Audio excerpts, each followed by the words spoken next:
Assalamualaikum warahmatullahi wabarakatuh.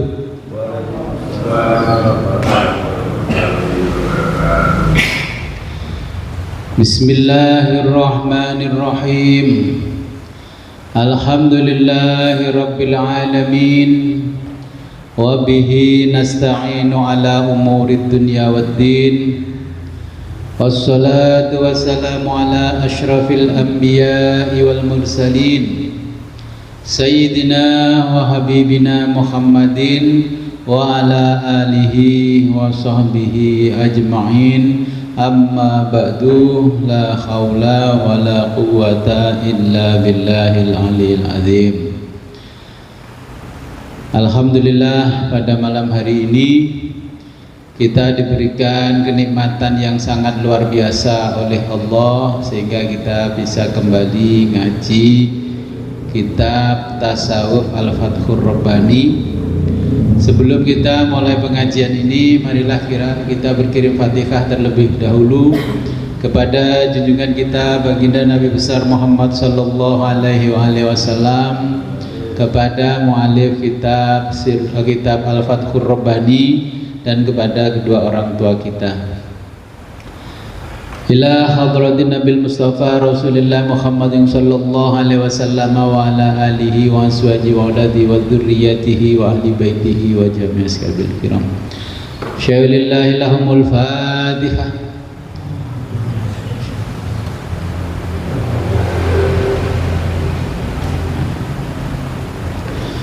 وثم إلى حضرة سلطان الأولياء سيدنا الشيخ عبد القادر الجيلاني قدس الله سره العزيز.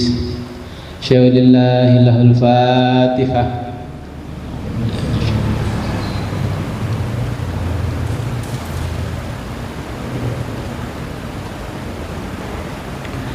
Wa thumma ila hamradin Syekhina al-Mukarram Abu Ya Abdul Syakur Yasin ibn Ibrahim wa Abah Sadiqin wa Ummi Khairatin Mas'udah. Syaulillahi lahumul Fatihah. A'udzu billahi minasyaitonir rajim. Bismillahirrahmanirrahim. Wa thumma ila hadratina abaina wa ummahatina wa ajdadina wa jaddatina wa usulina wa furu'ina wa alal khadirina fi majlisina hadha. Al-Fatihah. A'udzu billahi minasyaitonir rajim. Iyyaka na'budu wa iyyaka nasta'in. Amin.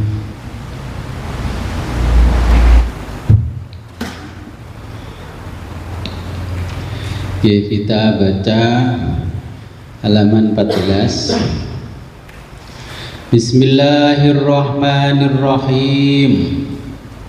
Qala al-muallifu rahimahullahu ta'ala wa nafa'ana bihi wa bi ulumihi fid dharaini. Amin ya rabbal alamin. Ya gulamu, wahai anakku,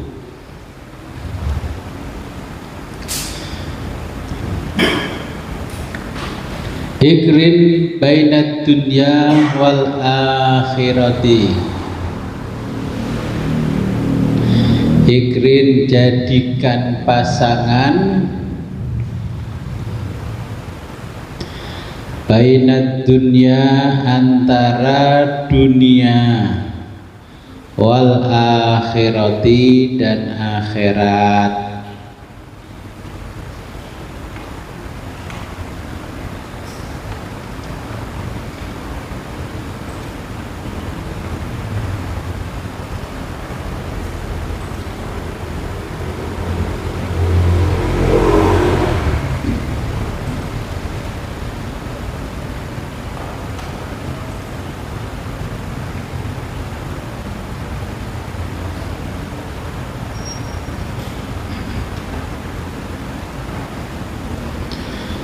Waj'alhuma, jadikanlah keduanya,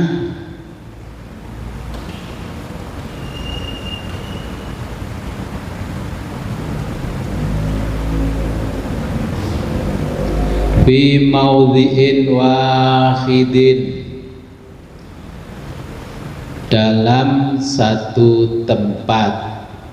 Nggih, dalam, kalau maudhi'in tempat, wahidin satu. Jadi terjemah Indonesianya dalam satu tempat. Wa farid, dan menyendirilah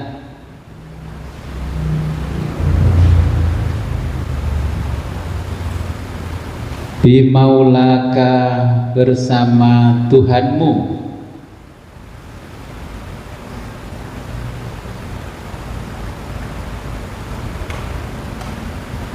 azza wa jalla,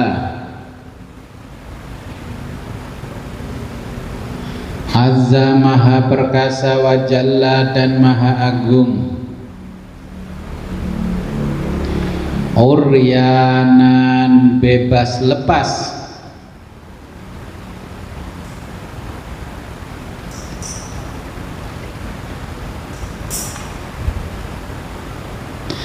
min khaisu, sekiranya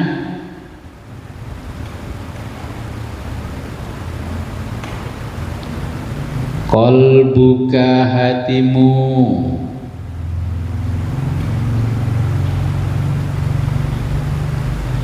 bila dunia, tanpa kaitan dunia, wala akhiratin, dan tanpa kaitan akhirat.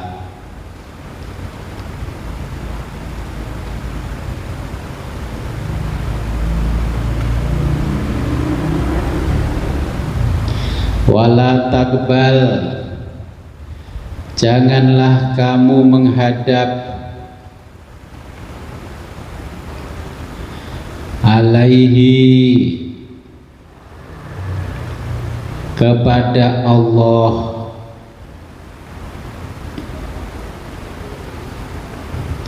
illa, kecuali mujarradan, terlepas, mimma, sesuatu, siwahu, selainnya, nya kepada Allah, nggih.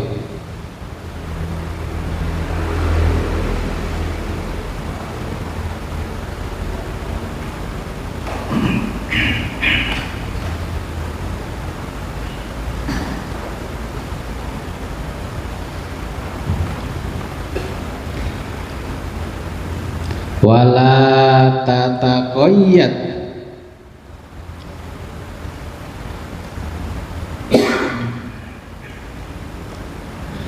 dan kamu jangan terbelenggu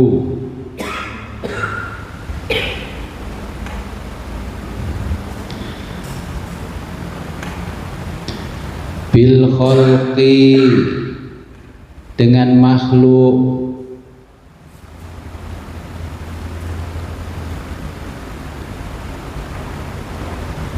anil khaliqi, dari sang pencipta,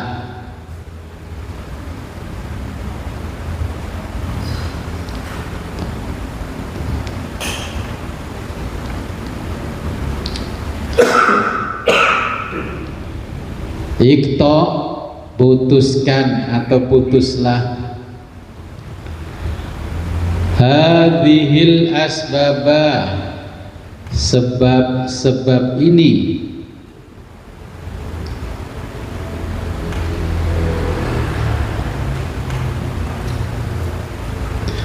wakhla, dan lucutilah,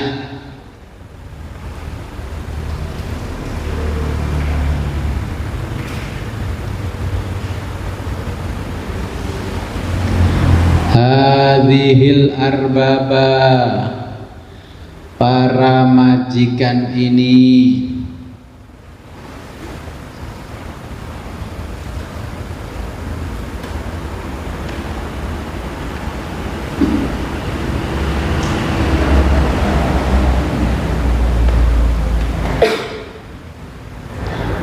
Fa'idha apabila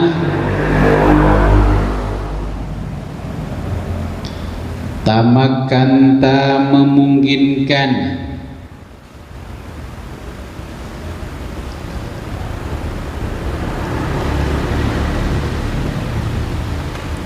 faj'al jadikanlah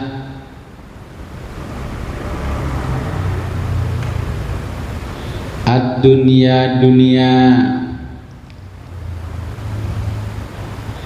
li nafsika untuk nafsumu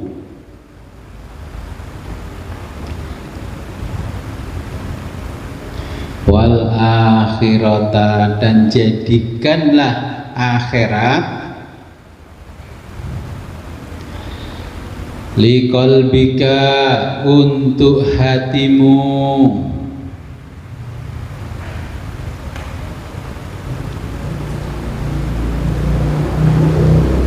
wal maula dan jadikanlah Tuhanmu li sirrika untuk sanubarimu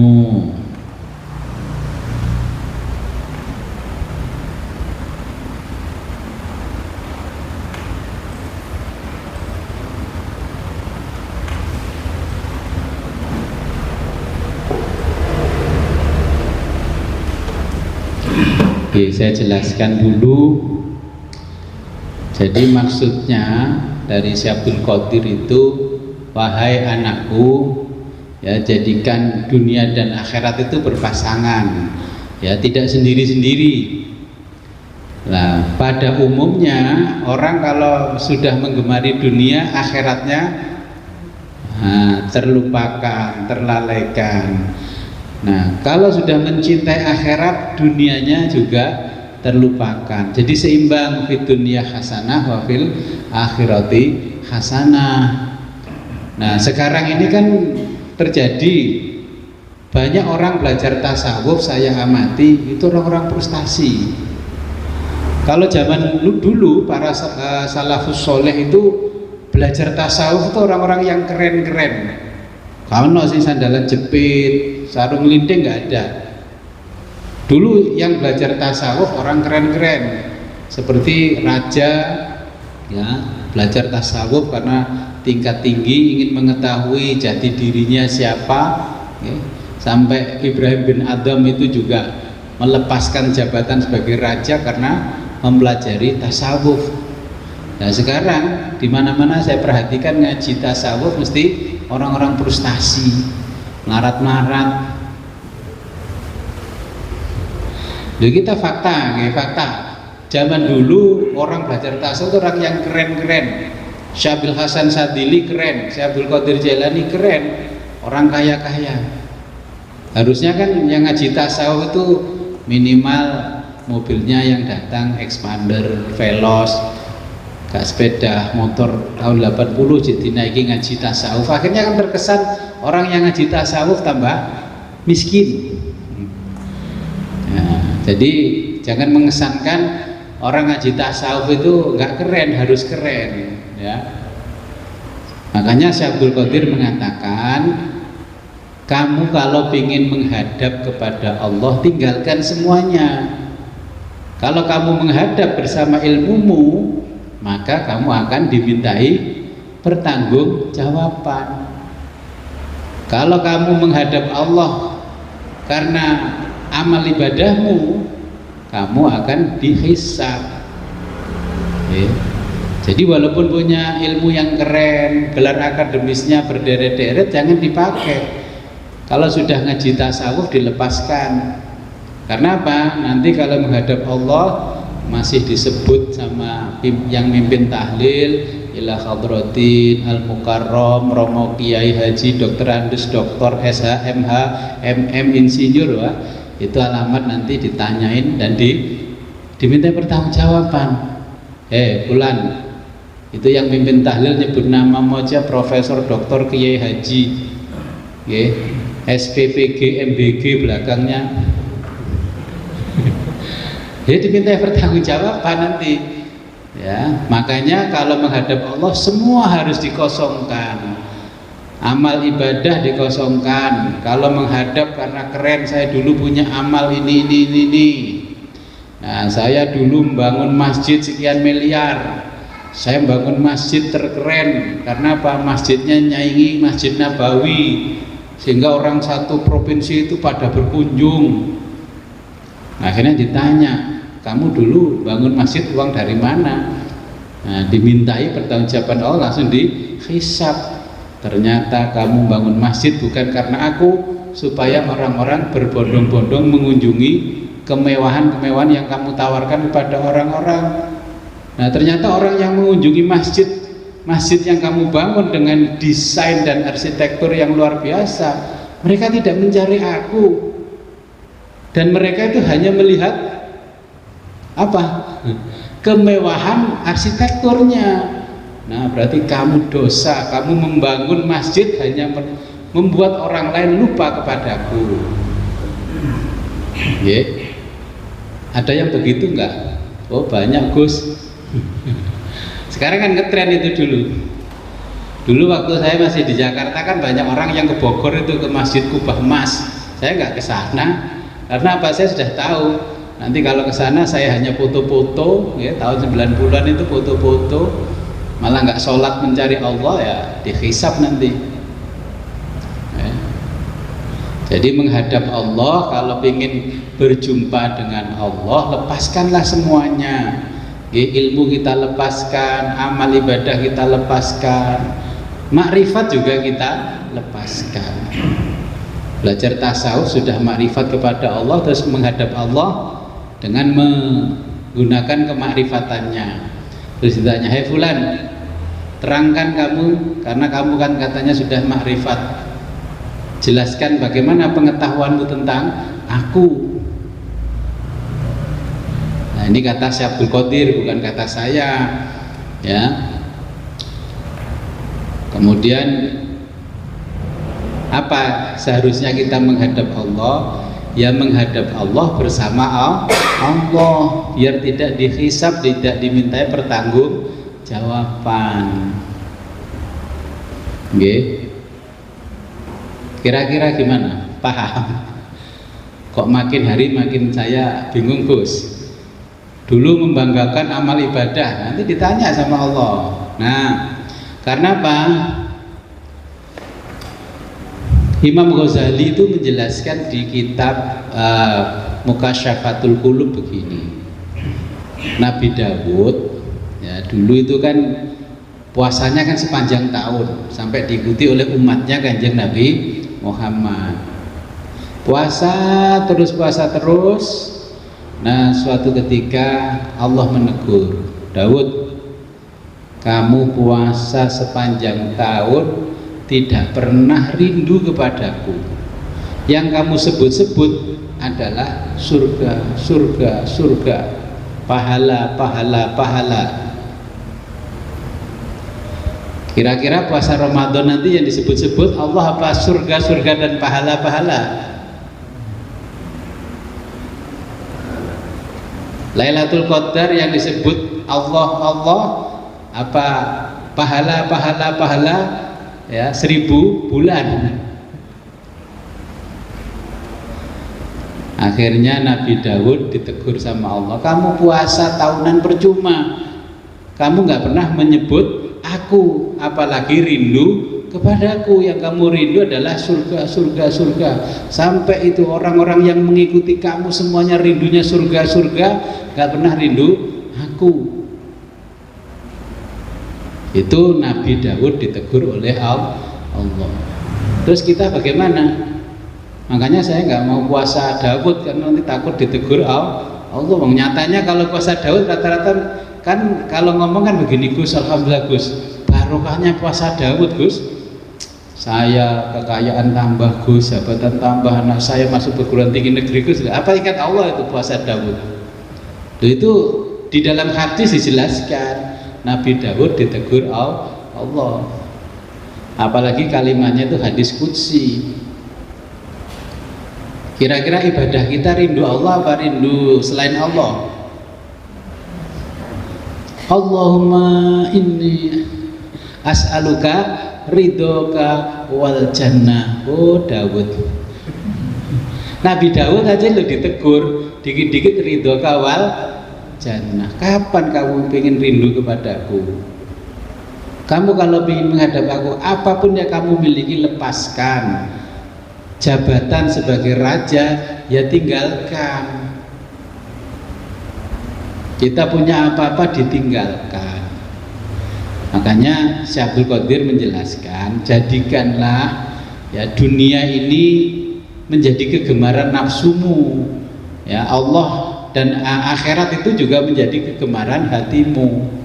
Kalau Allah itu tujuan dari sirmu yang ada di lubuk hati yang paling dalam. Jangan menghamba pada nafsu, pada dunia.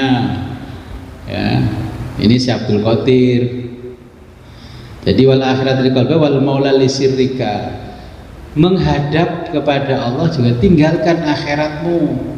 Jangan kau bawa-bawa akhirat. Wah, nanti kamu di akhirat bahagia begini-begini, enggak, jangan. Nah, terus Daud ditegur oleh Allah begini, Daud, percuma kamu zikir miliaran kalau kamu tidak mengenal aku. Kamu istighosah bersama orang banyak itu, teman-temanmu, pengikutmu. Tapi kalau nggak mengenal aku, apa ada fungsinya istighosahmu itu? Contohnya begini, ya nasi, ya nasi, ya nasi, ya nasi. Ribuan orang di lapangan menyebut ya nasi, ya nasi, ya. Setelah selesai ya nasi, kenyang nggak?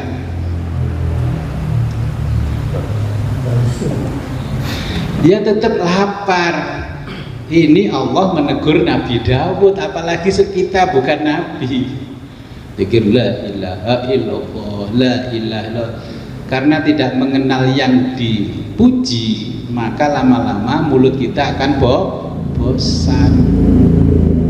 Walaupun istighosah la ilaha illallah, la ilaha illallah ribuan kali, ya, ribuan orang di alun-alun, di stadion, sampai stadionnya kotor kabeh, wis cirine iki bola kuwi mesti lek ngelapo-lapo ora resik-resik bar mulai nggawe stadion. Terus itu istighosah la ilaha Allah, Allah, Allah, Allah, Allah. Kira-kira ada manfaatnya enggak? Kita melihat teguran Allah kepada Nabi Daud. Oh Daud, kamu zikir ya nasi, ya nasi, ya nasi. Kamu nggak paham nasi, perutmu nggak akan kenyang. Pilih zikir ya nasi, ya nasi, ya nasi sedikit saja, tapi kita mengenal nasi, setelah itu kita makan. Kenyang apa? Kenyang. Jadi itu teguran Allah kepada Nabi Daud. Kamu puasa sepanjang tahun tapi kamu tidak pernah rindu kepadaku. Nah sekarang kan kita ini mau puasa Ramadan. Hei fulan, ya gulam, kata Syekh Abdul Qadir, kamu besok puasa, kalau kamu masih mengingat pahala-pahala dan voucher-voucher surga, kamu tidak rindu kepada Allah, maka Ramadanmu akan sia-sia. Masih rindu voucher 1000 bulan enggak? Itu voucher loh itu.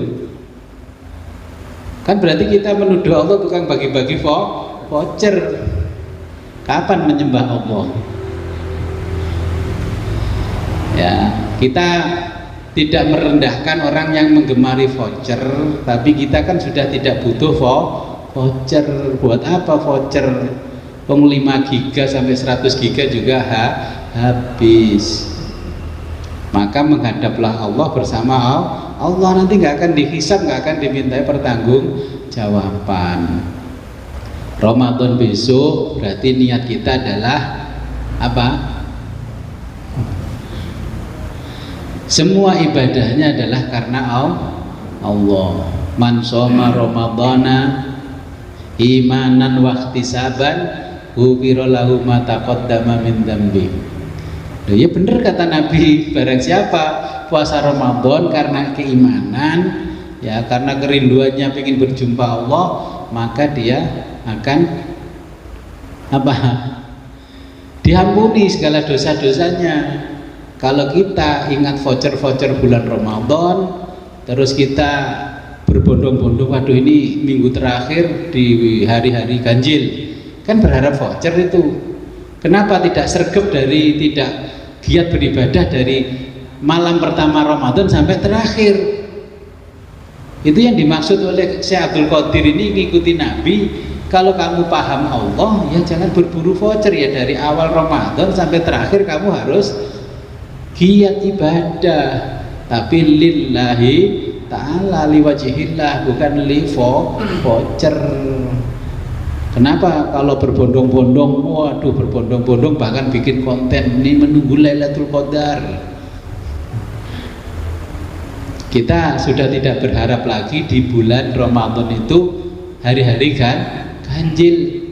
Mau dikasih voucher kayak nggak dikasih voucher ya terserah Allah. Wa ufawwidu amri ilallah, wis terserah Allah.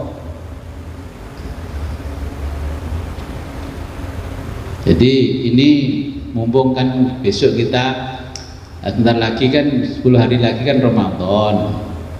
Nah nanti ngaji Ramadan kita tanggal 3 Ramadan kita mulai ngaji sampai tanggal 20 gitu. Nah tanggal 3-nya dari mana? Dari pengumuman pemerintah. Jenengan NU ngumumno dhisik pokoknya saya 3 harinya dari pengumuman pemerintah. Yang Bapak Ibu Muhammadiyah ya nggak apa-apa ikut Muhammadiyah, tapi tetap hari hanya 3 hari setelah pengumuman pemerintah, ya, seperti biasanya. Nanti ngaji hadis qudsi, ya, memahami dawuh-dawuhnya Allah yang tidak tercatat di dalam Al-Quran, ya seperti apa yang disampaikan Syekh Abdul Qadir. Jadi kamu antara dunia dan akhirat ya harus seimbang, jadikan satu, seimbang. Jangan ketika dunia terus yang diburu sampai lupa akhirat, yang buru akhirat ternyata lupa dunia. Kita dibutuhkan dua-duanya, butuhkan dua-duanya. Jadi jangan sampai kita ditegur seperti Nabi Daud. Kalau kemarin-kemarin sebelum sampai ke halaman ini nggak apa-apa berburu voucher, ya kita merubah mindset bahwa kita ibadah apapun tujuannya adalah liwajihillah, karena Allah yang dipandang, bukan Lailatul Qadarnya.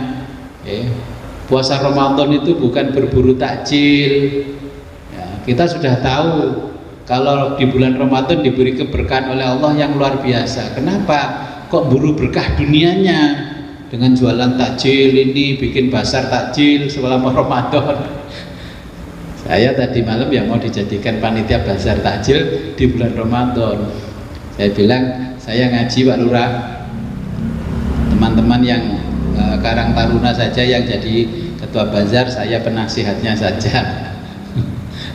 Iya, karena mereka apa? Masih berburu keberkahan yang dari sisi dunia. Kan jual apa aja kalau Ramadan kan laku, basi dikit-dikit gitu ya sih laku. Nah kalau saya mencari keberkahan dari sisi akhirat dengan ngaji, zikir yang paling luar biasa adalah zikir ilmu di bulan Ramadan. Mumpung belum ditegur Allah seperti Nabi Daud. Itu lihat itu pengikutmu semua itu yang diingat adalah surga, surga, surga. Kamu kok nggak mengajari pengikutmu ingat Allah? Mana di antara pengikutmu yang rindu kepadaku? Nggak ada, karena kamu doktrin pengikut-pengikutmu itu rindunya surga. Mengalir sungainya sungai susu, di setiap aliran sungai terdiri rumah yang bagus-bagus, penghuninya bidadari. Akhirnya tidak ingat sama Allah sama sekali. Jadi kita komitmen setelah ngerti ini, bulan Ramadan besok jangan ingat voucher sudahlah diambil orang-orang, silahkan. Wah ini tadi alhamdulillah Gus, tanda-tandanya kalau dapat voucher ini anginnya menghembusnya pelan, langitnya cerah, ya wis urusan panitia, kita nggak butuh itu. Terus tiba-tiba jenengan tidak semangat ke masjid, lu kok gak berburu bulan Lailatul Qadar? Aku wis ngerti lah, aku voucher kah, gak butuh voucher aku. Nah voucher nanti untuk 1000 bulan sama dengan 80 tahun kan itu dipakai berjalan di antara kubur sampai alam barzah, nggak nutut itu vouchernya itu. Makanya minta saja kartu privilege yang dari Allah. Ibaratnya kalau naik tol nggak usah beli kartu tol seperti flash ya, habis itu nanti habis. Cari kartu tol punyanya yang punya tol. Jadi ke Jakarta kemanapun digesek-gesek nggak akan habis. Itu kalau kita analogikan dengan kartu tol. Saya kalau di Jakarta diantar yang bosnya tol ya gesek-gesek nggak pernah habis. Sampai Trans Jawa ini ya nggak pernah bayar, gesek buka. Oleh anak elep, saya kalau sudah di pintu tol ke depan saya elep, saya minggir yang tidak ada elepnya. Karena apa? Wis langganan supir elep itu mesti mandek di situ, habis vouchernya, kartu tolnya. Makanya saya gini, awas saya mikir kalau anak saya nyupir jangan dibalak, nanti kalau di pintu tol jangan di belakangnya mobil-mobil elep yang wisata, itu mesti kebanyakan ngepres dihabiskan itu. Karena nanti kartu flashnya kan dikembalikan ke juragan, kan nggak bisa ngambil sisanya, mesti ngepres. Nah itu orang-orang yang buru-buru voucher ya. Jadi Ramadan besok itu kita puasa karena mengerti ya kalimatnya Allah bagaimana, ya ayyuhalladzina amanu kutiba alaikumusiyam.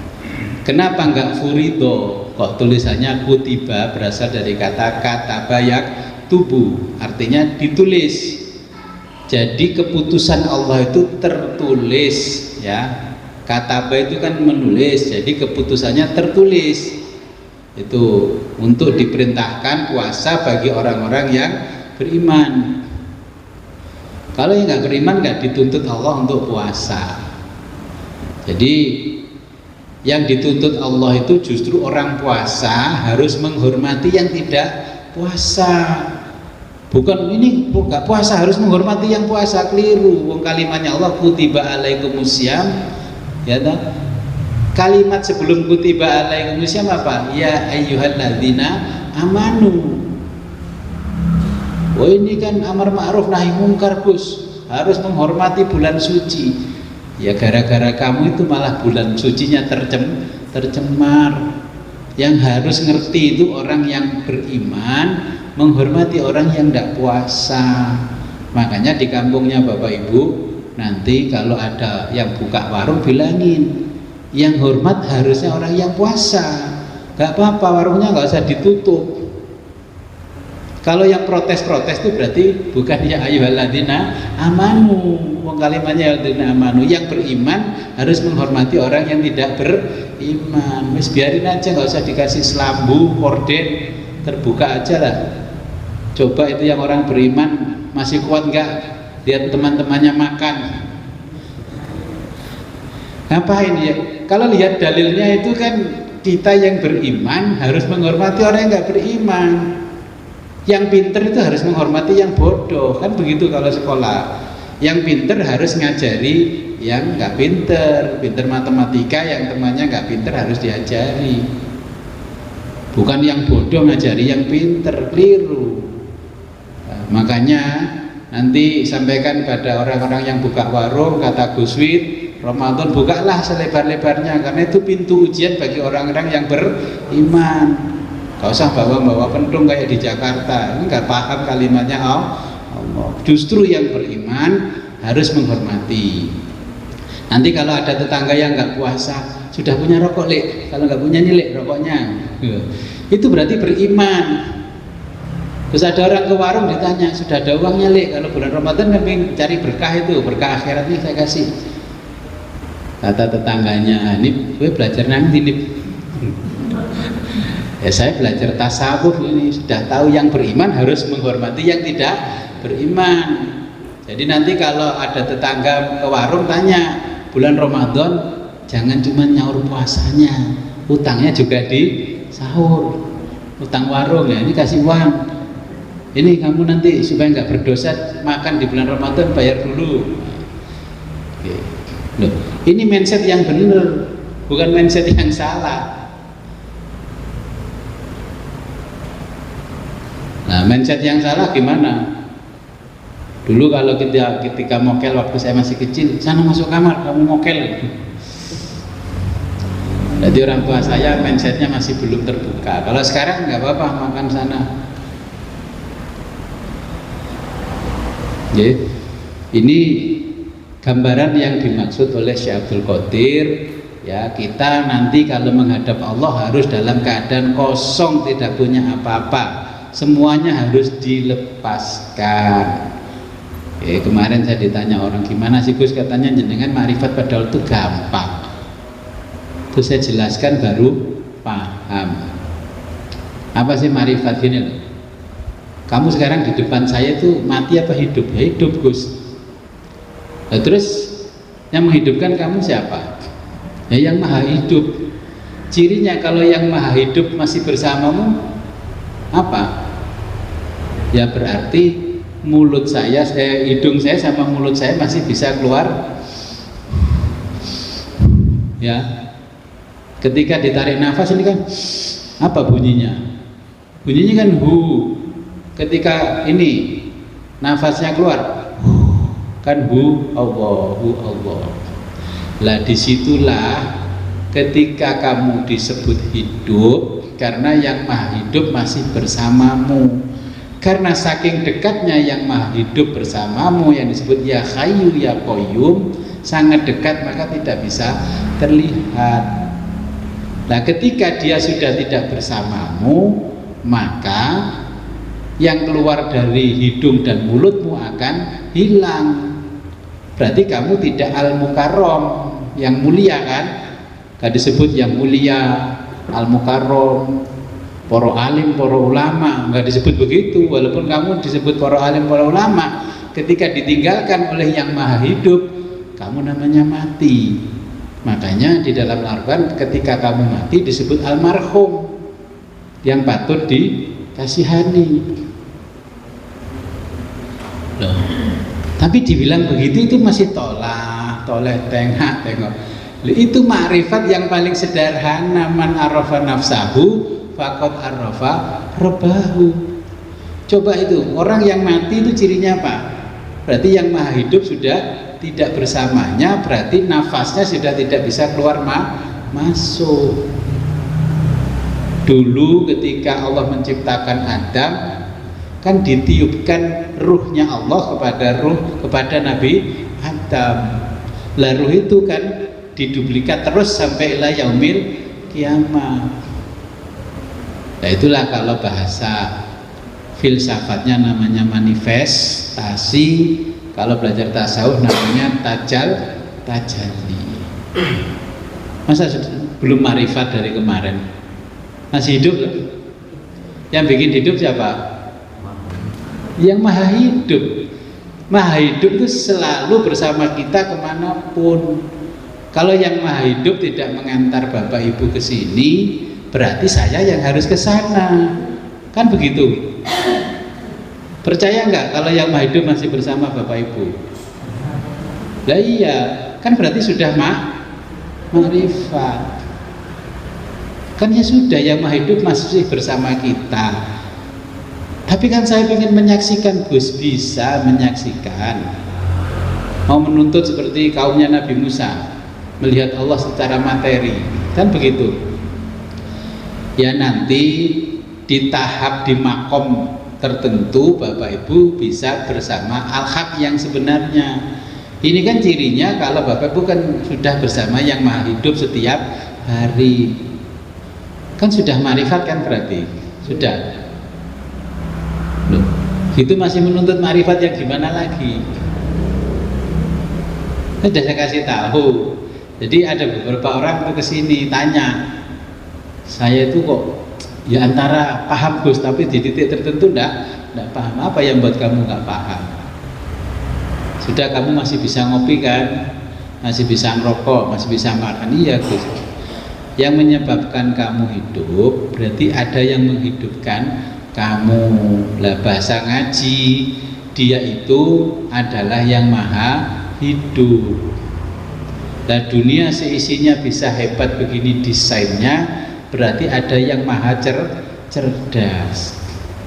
Nah kamu itu nggak paham-paham karena kecerdasanmu tidak dibersamai oleh yang maha cerdas. Diomongi makrifat itu gampang kok, malah golek makrifat di atas gunung, di hutan-hutan. Nah orang tasawuf tidak mencari Tuhan keluar dirinya, tapi di dalam dirinya. Lah kamu punya rumah besar, saya suruh bikin kamar kecil aja ya nggak bikin. Bagaimana kamu bisa intim dengan Allah? Namanya uns, atau bahasa Latinnya harmoni bersamanya.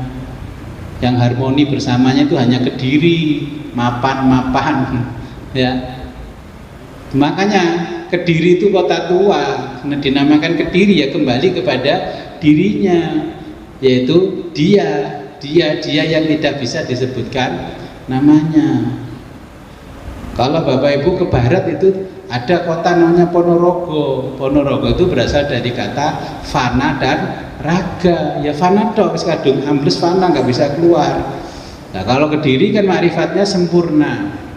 Makanya Sri Aji Joyoboyo bisa memprediksi segala sesuatu sampai 1000 tahun yang akan datang. Kalau Ponorogo itu tetap aja wiritan gini, akhirnya orangnya tetap jadi wirai ya, warok-warok itu loh, itu bahasa filosofis. Makanya wilayahnya oleh Mbah Wali dulu dinamakan fana dan raga, karena lisan Jawa menjadi Ponorogo. Pun paham? Mbah Das, mbah si tedas. Jadi mbah buyut biyen sembarang pangan yang geragas mbah. Ya ada pertanyaan?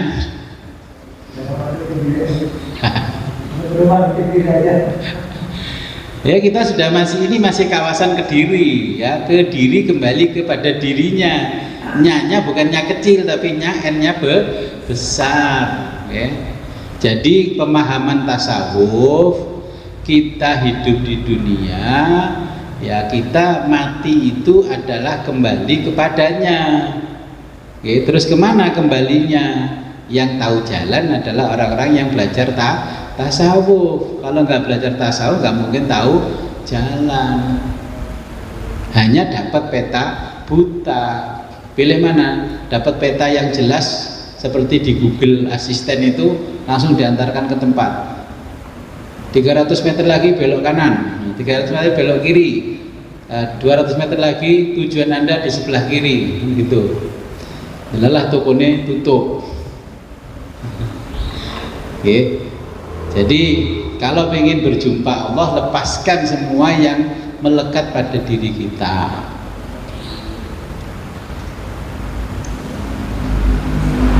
Amal ibadahnya dilepaskan ya. Nanti biar tidak dimintai pertanggungjawaban.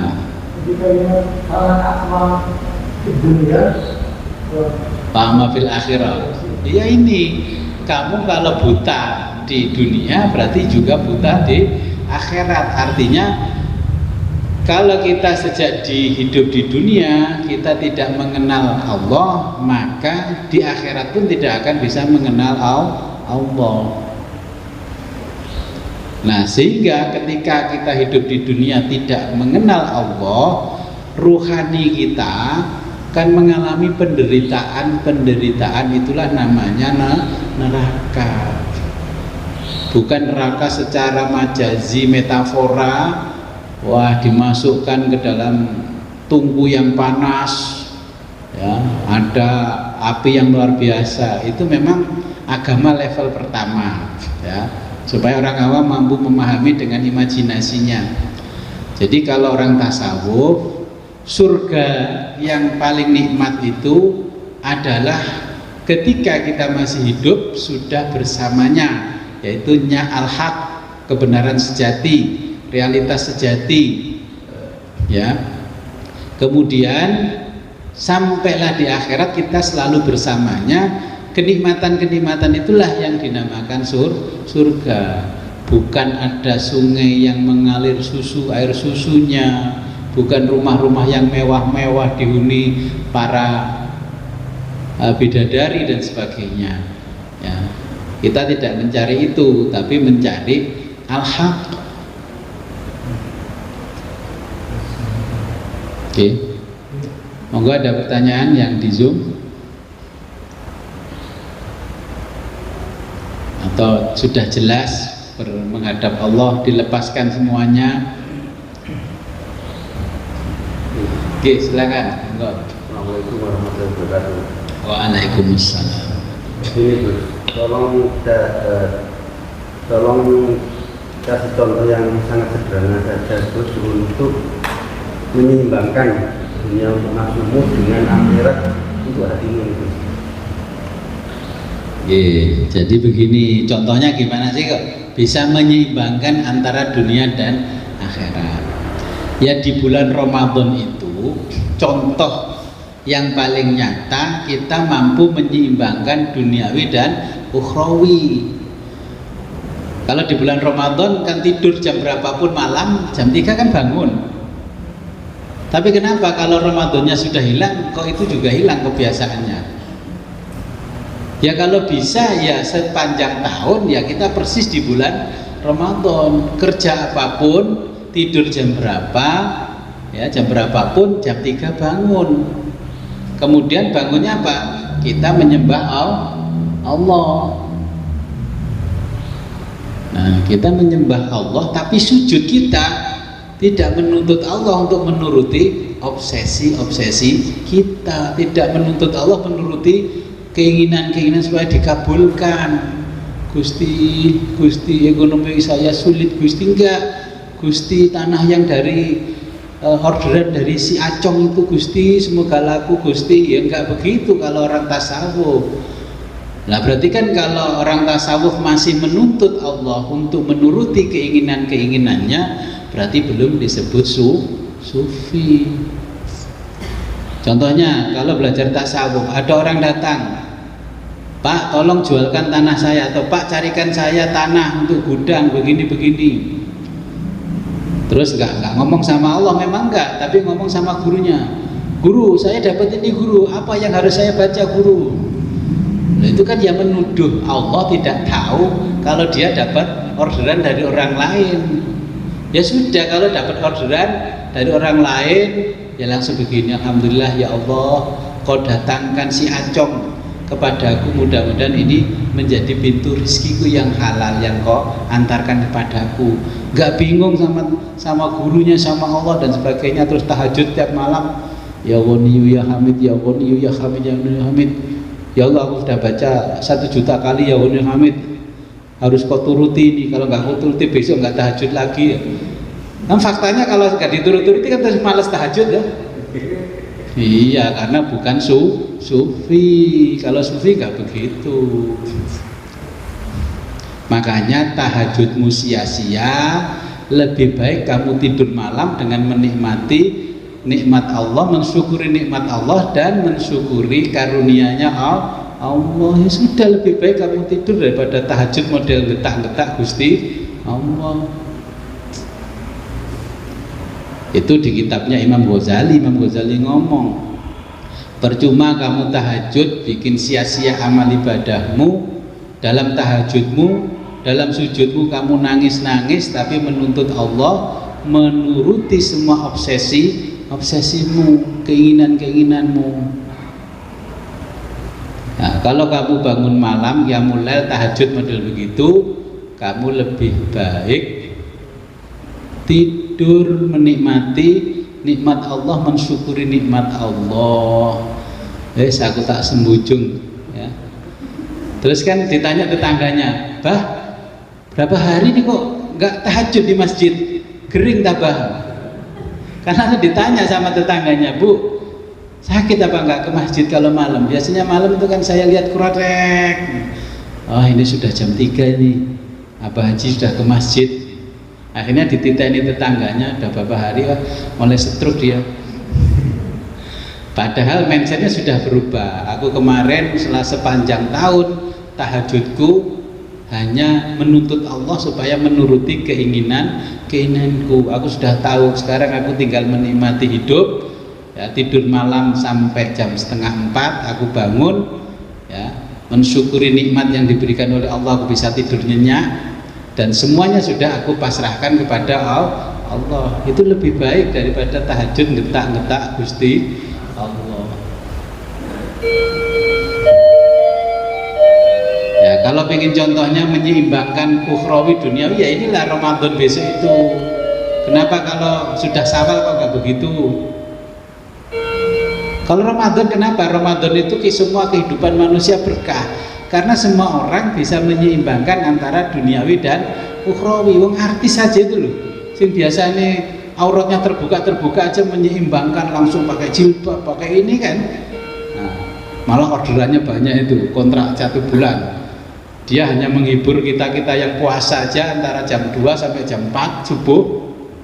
Itu satu kali dia tayang itu sudah 500 juta. Yang barokah itu artis apa yang puasa? Makanya saya nggak lihat TV-nya kena yang puasa kita kok yang barokah mereka. Ya itu contohnya kalau ingin menyeimbangkan duniawi ukhrawi, ya contohlah bulan Ramadan. Jadikanlah seumur hidup kita ya persis di bulan Ramadan, pasti hidup kita berkah. Ya Ramadan itu hanya Ramadan aja yang berkah, karena kita nggak mampu menyeimbangkan seperti Ramadan ketika Ramadan sudah berlalu. Maka bulan Ramadan, setelah Ramadan apa nama bulannya? Syawal. Bahasa Indonesia Syawal apa? Syawal itu kalau bahasa Inggris namanya growth. Ibarat pemasaran itu, nah grafiknya ningkat, namanya Syawal. Tapi faktanya bukan growth, tapi words. Word apa? Bunjli, bahasa Badasi ya. Akhirnya down ke bawah. Jadikanlah Ramadan, makanya Allah menamakan bulan setelah Ramadan namanya Syawal. Syawal itu artinya meningkat, grafiknya meningkat. Kenapa ketika Syawal datang tidak meningkat? Desilnya Bapak Ibu jadi 1.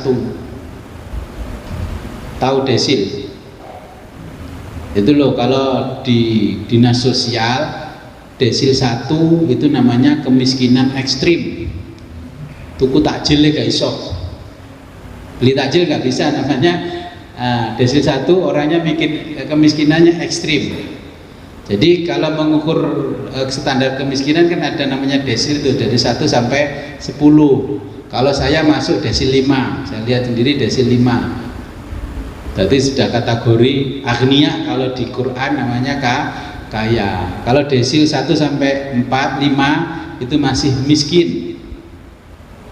Ya, terus 1 itu fakir sampai 2. Terus 3, 4, 5 itu miskin. Fakir itu orang yang tidak bisa membiayai hidupnya, makan sehari-hari nggak mampu kalau nggak disubsidi sama orang lain. Kalau miskin, sekarang kerja, sekarang dapat uang, dimakan, besok habis. Nah, Bapak Ibu kan masih punya stok kan, nggak sampai habis besoknya. Berarti desilnya itu sudah 5, berarti seharusnya nggak pantas dapat bansos. Makanya tetap dimiskinkan Allah, karena pada desilnya sudah 5, tetap bansosnya diterima. Rela itu rumahnya ditempeli stiker PKH provinsi, PKH kabupaten kota. Ya kayak saya dapat PKH, dapat nggak apa-apa, karena apa? Sesuai KTP saya, sesuai rumah saya. Rumah saya kan nggak mewah, memang nggak saya cat bagus, terus lantainya nggak keramik, lantai saya tetap lantai apa, plesteran dari apa ini, semen. Makanya ketika disurvei sama Sosek, sosial ekonomi, ya saya desil saya 2, dapat 900.000, dapat ini. Itu kan berdasarkan fakta datanya. Setelah saya terima, ya saya kasihkan orang-orang yang membutuhkan. Oke, ada pertanyaan lagi? Oke, silakan. Assalamualaikum warahmatullahi wabarakatuh. Waalaikumsalam. Ini ngaji tasawuf ini sejak awal menyenangkan menerangkan intinya tasawuf itu adalah ilahi ta'ala. Ketika siapapun yang bisa menerapkan ilahi ta'ala itu, kalau dianggap kita ibadah ritual atau ibadah sosial itu tidak menjadi beban di dalam diri kita, sehingga terjadi itu merasa bebas karena kita bisa ya hanya karena Allah. Macam menjadi itu mau yang keterangan ngaji tasawuf itu paling tidak ya orangnya itu kaya. Nah, tenggane ini ternyata masih ada dan bukti guru-guru tasawuf itu kaya. Macam ketahui pun kan itu betul kaya dan miskin seharusnya kan sudah ditinggalkan saja. Karena apa? Karena terjadi ngaji dari ini yo untuk itu kitanya. Macam tadi kita dibandingkan miskin pun ngaji tasawuf. Mungkin karena ingin tahu pendekatan diri kepada Allah dia mampu. Umpamanya diartikan misalnya, diartikan oleh nyamar ya bahwa alhamdulillah akhirat cukup ramah. Amin ya tidak seperti ini. Jadi umpamanya langsung mengenai ilahi ta'ala ya sudah bisa ngomong buah jadi Allah kan. Nah ini kan dibandingkan dari tiap kaya-kaya sih baru ngaji tasawuf itu kira-kira saya pun terus. Saya mau dianggap foto-foto api karena miskin dan kaya. Oke. Gimana bandingannya? Yang kaya nggak mau ngaji tasawuf malah menghindar kan gitu pertanyaannya. Lah gara-garanya apa? Gara-garanya selalu diucapkan oleh ulama, nggak apa-apa kita miskin di dunia, yang penting miskin, yang penting kaya di akhirat. Itu yang termakan itu akhirnya jadi miskin, termasuk bapak ibu. Saya dari dulu nggak termakan itu, wong fi dunia hasanah, di dunia harus kaya. Nah, Nabi sendiri kan menjelaskan kadal fakru ayyakunal kufro. Sehingga berkandung, sehingga miskin. Nah, karena yang datang ke majelis saya kadung miskin, ini makanya kita harus merubah mindset. Karena bapak ibu sudah belajar tasawuf, lek miskin berarti jangan lama-lama ngaji tasawuf, nggak pantas lek gak sugi-sugi. Jadi kita ngaji tasawuf ya bukan anti miskin, karena dari awal Nabi itu sudah kaya raya, ulama-ulama sufi ya dulu itu ya kaya raya, nggak ada ceritanya ulama-ulama sufi besar seperti Junaidi al-Baghdadi semuanya tuh miskin, nggak ada. Sekarang pendiri Siddiqiyah yang masih hidup Bayi Mokhtar itu kaya raya, punya pabrik MPS Sampurna berapa unit, ya bener itu kaya dulu, bisa ngeramut umat. Kalau dulu mursyid itu yang ngeramut umatnya, bukan mursyid mencari manfaat dari umatnya. Dulu ya salafus soleh itu berdagang sambil berdakwah. Nah sekarang dakwah sambil dagang. Terbalik enggak? Akhirnya para penggemarnya orang miskin-miskin terus diiming-iming surga. Sampai dana hibah dimakan karena surga. Tangkap KPK ngomong ini perjuangan saya. Oh ini ya wis KPK itu ya era goblok-goblok nemen kan. Nah ngomong begitu itu kan padha karo ya pembelaan boleh lah. Ya kalau nggak begitu kan ya nggak mungkin. Berarti aku jaga sih ngaji tasawuf ini sejak muda, karena masih ada harapan. Nah idealnya ngaji tasawuf itu sejak anak-anak sudah belajar tasawuf, bukan sudah tua ingatannya sudah kurang belajar tasawuf. Nah ini nggak apa-apa, tapi masih dapat barokahnya ngaji tasawuf di usia tua. Sanggup mati ini, sanggup perjalanan itu. Oke. Nah kalau dari kecil sudah dikenalkan tasawuf, kayak saya dari kecil kenalkan tasawuf, jadi tahu ketika ada bahaya begini, oh Allah maksudnya begini. Contohnya itu, kemarin kan ada gempa, coba gempa. Saya baru masuk rumah terus tertidur. Ya, baru masuk rumah terus tidur, karena sampai rumah ini saya sama istri sama Meza jam 12:30. Ya, terus saya lepas baju dulu terus saya tidur. Terus jam 1 lebih itu terbangun, ada apa, kayak ada sesuatu yang aneh. Saya terbangun. Terus terbangun itu nggak taunya HP saya biasanya kan sudah mati malam, jam 11 mati, masih hidup. Nggak taunya klunding pemberitahuan di HP itu apa? BMKG terjadi gempa. Oh alah, memang gempa tuh. Terus saya setelah lihat HP, lihat statusnya orang-orang, saya keliling rumah dari sudut-sudut, saya senter pakai lampu. Alhamdulillah tidak ada yang retak. Oh yang retak orang-orang itu yang retak. Giliran ada gempa semua Allah Akbar ya Allah.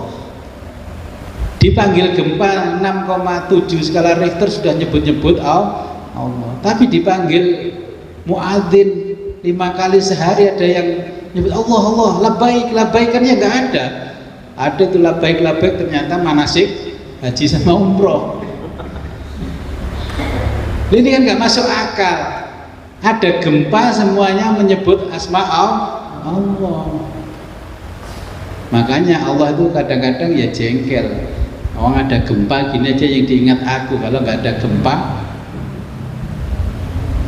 ya nggak pernah ingat aku.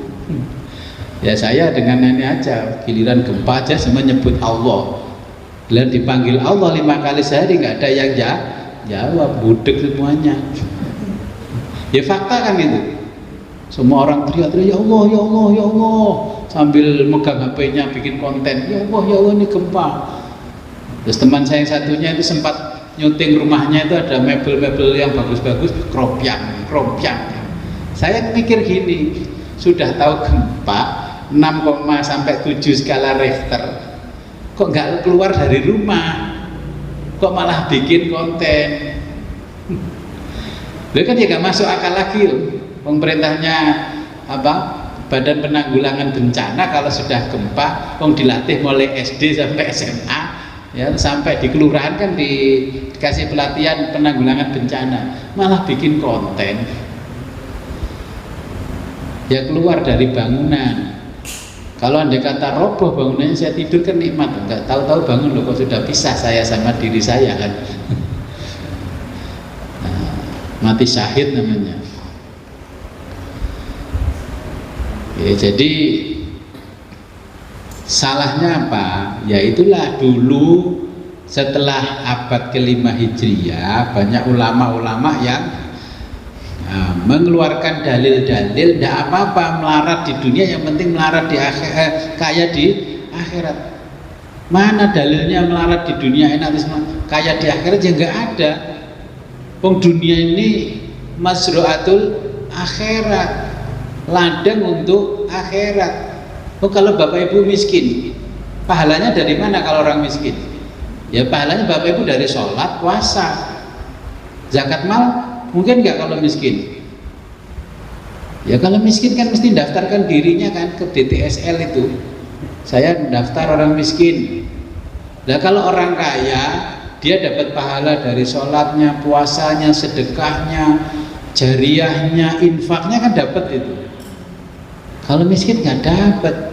Kok mana dalilnya melarat di dunia nggak masalah, penting kaya di akhirat? Itu orang frustasi. Sebetulnya doa yang kita baca dulu kan ada Robbana atina. Doanya sudah jelas, aku jagat Robbana atina fid dunya hasanah wa fil akhirati hasanah. Saking pingine sugeno akhirat, disimbolkan pada anaknya mazru'atul lailiyah. Jadi madul akhirat setiap bengi, jalur langit. Nah, tata apa itu jenengmu ngono, bapak musib iki filosofine berarti pokoknya lek bengi macul jalur langit. Ini anak BIM mazru'atul lailiyah. Lulu mazru'atul lailiyah. Iya bagus itu, berarti ngerti kebutuhannya aku ya sugih dunya sugih akhirat. Jadi pagi kita bekerja untuk dunia kita, malam kita untuk akhirat kita. Tapi ingat, kalau sudah menghadap ke Allah, semuanya jangan dibawa. Kita kaya raya untuk merawat umat.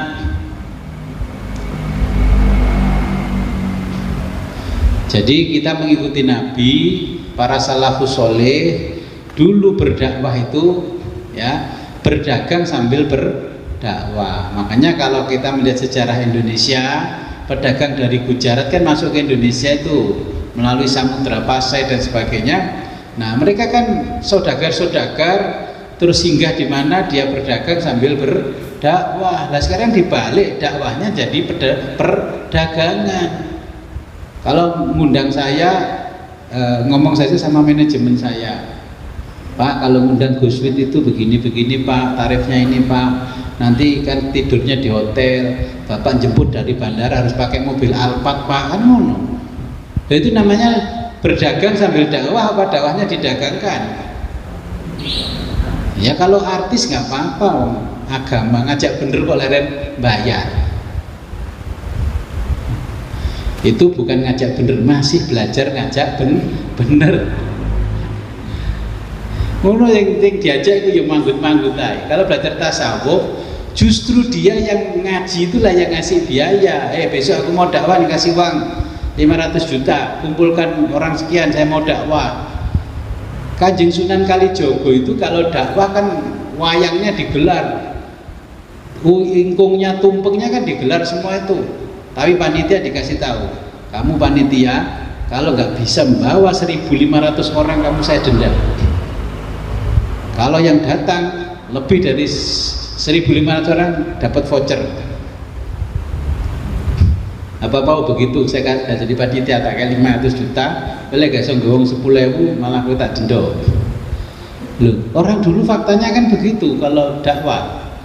Makanya dulu orang berbondong-bondong masuk Islam. Sekarang kita diejek orang, ngomong aja surga neraka, ngomong akhirat, kopiahnya or sorbannya gini, ujung-ujungnya korupsi.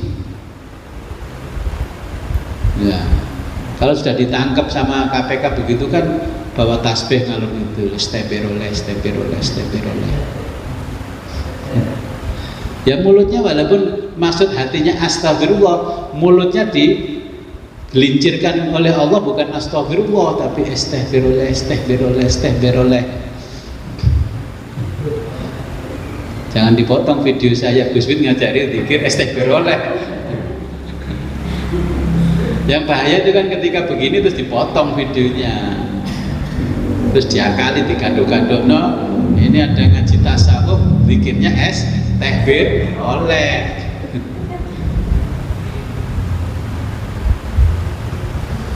Oke, masih ada pertanyaan? Oke, kalau nggak ada pertanyaan, kita lanjutkan ke halaman berikutnya. Ya gulam, hai anakku,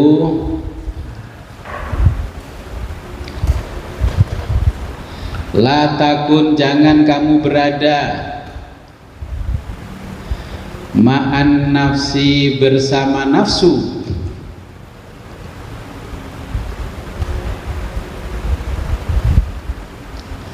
wala, dan jangan pula ma'al hawa, bersama hawa nafsu, wala, jangan pula ma'ad dunia, bersama dunia.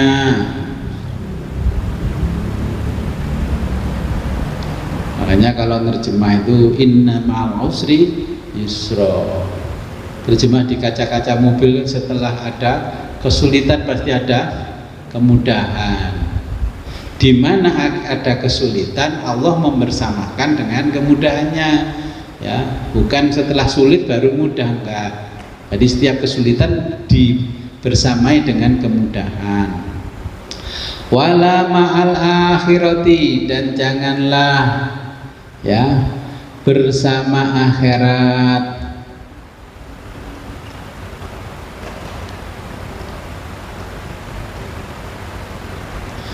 Wala tutabi'u, dan janganlah kamu mengikuti siwal haqqi, selain al-haq, Allah al-haq azza wa jalla. Sudah hafal kan azza wa jalla? Jadi kalau sudah hafal nggak perlu saya terjemah.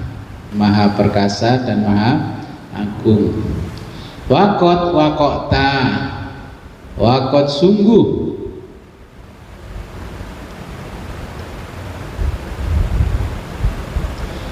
wakota kamu telah berada,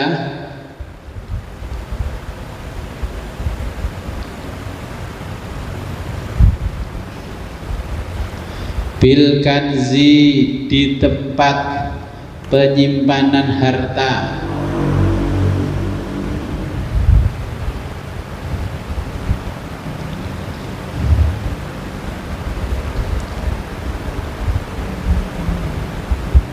Tempat penyimpanan harta.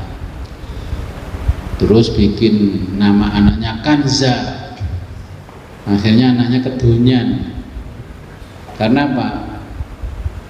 Gegem air tidak netes, ya, kehujanan tidak basah.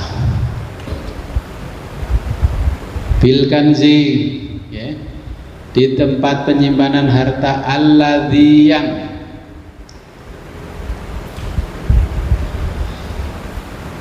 la yafna, yang tidak akan musnah, abadan, selamanya.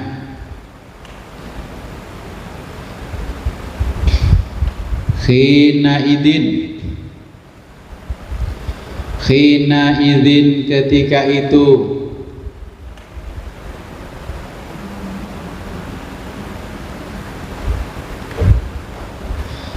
Taji'uka, akan datang kepadamu,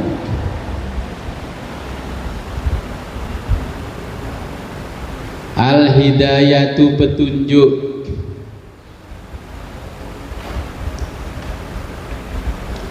minal haqqi, dari Allah al-haq, azza wa jalla. Azza, maha perkasa, wa jalla, dan maha agung. Allati, yang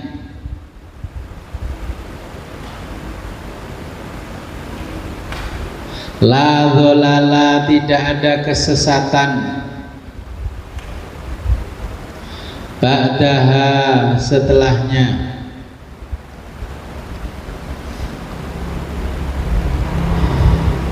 Tub, bertobatlah,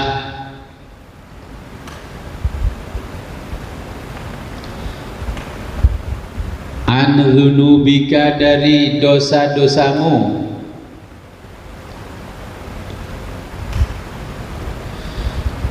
waharwil, dan berjalan cepatlah,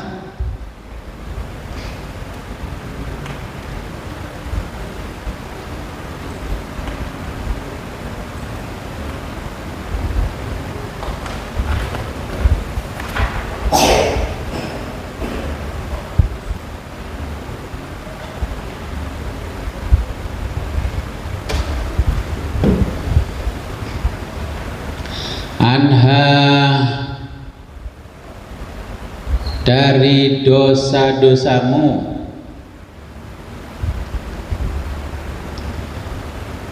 ila maulaka, menuju Tuhanmu azza wa jalla.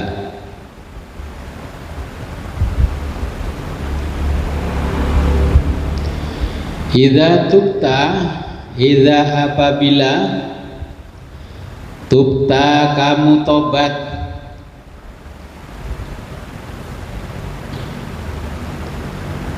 falyatub, maka bertobatlah,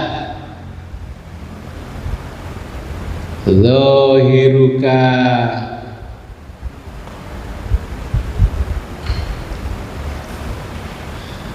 zahirmu, ya, luarmu atau zahirmu, wa batinuka, dan batinmu.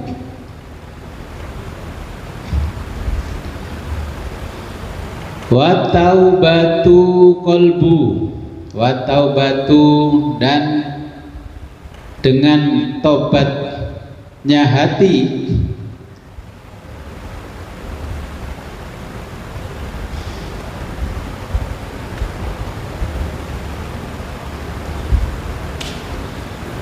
wa taubatu qalbi, dengan taubatnya hati, daulatin, akan merubah.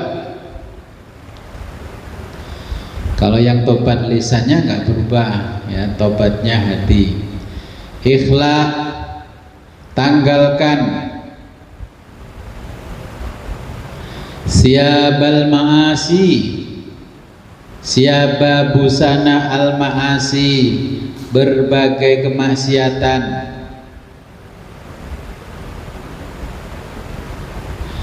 Bit taubatil khalisati, bit taubati, dengan taubat al khalisati, yang tulus.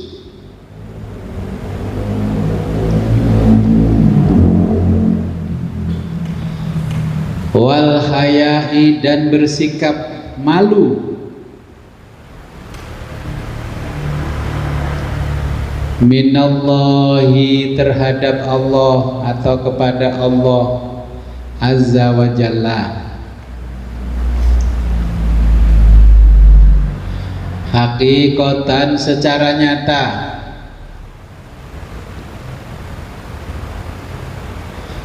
La majazan, bukan metafora.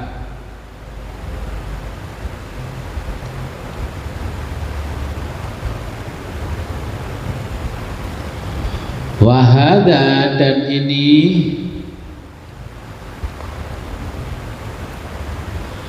min, termasuk a'malil qulubi, pekerjaan hati, al qulubi, hati.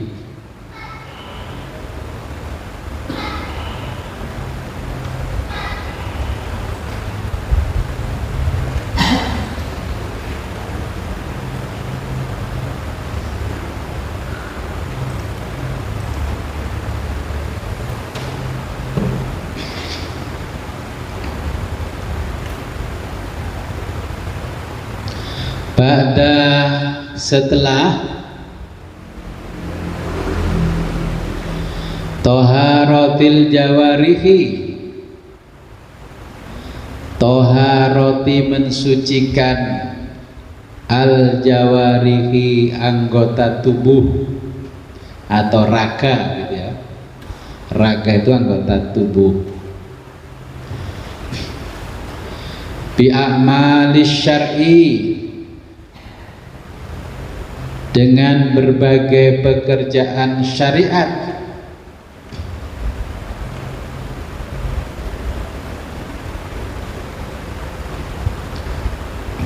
Al-qalibu, raga itu, lahu, memiliki, amalun, pekerjaan,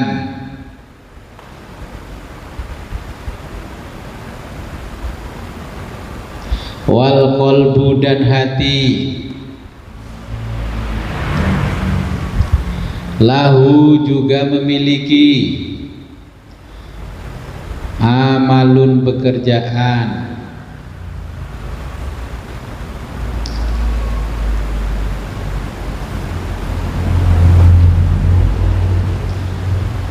al qalbu, hati,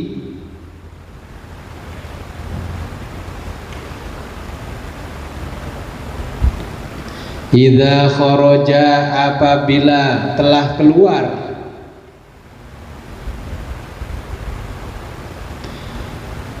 fi fayafi, fi dari, fayafi, padang pasir tandus,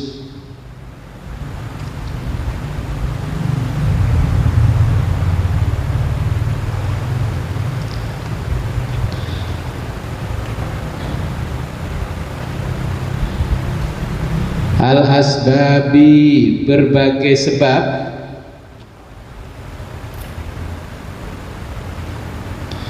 wa ta'alluqi dan ketergantungan, bil khalaiki dengan makhluk,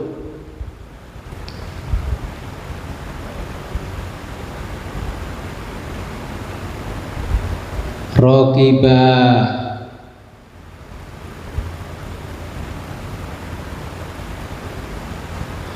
akan berlayar,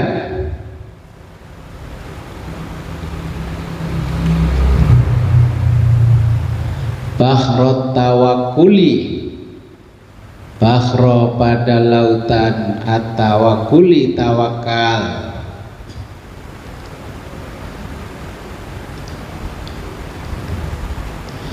wal ma'rifati billahi dan ma'rifat kepada Allah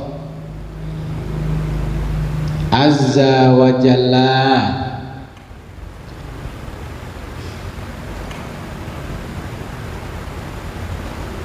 wal ilmi bihi, wal ilmi dan mengetahui bihi dengannya,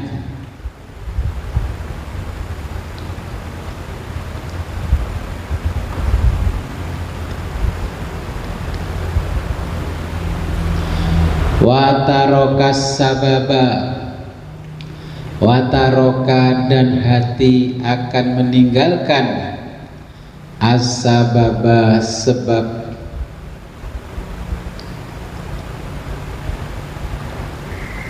wa talibal musabbiba dan hati akan mencari al-musabbiba penyebab,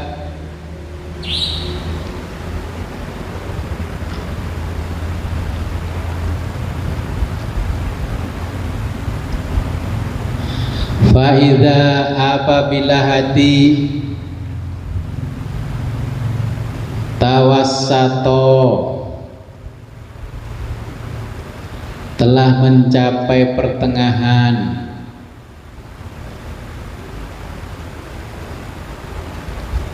fi hadzal bahri di lautan ini,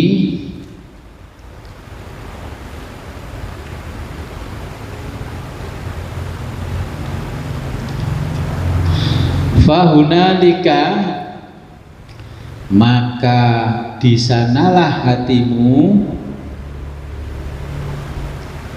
yaqulu mengucapkan, alladzi dialah khalaqani yang telah menciptakanku, fahuwa maka dialah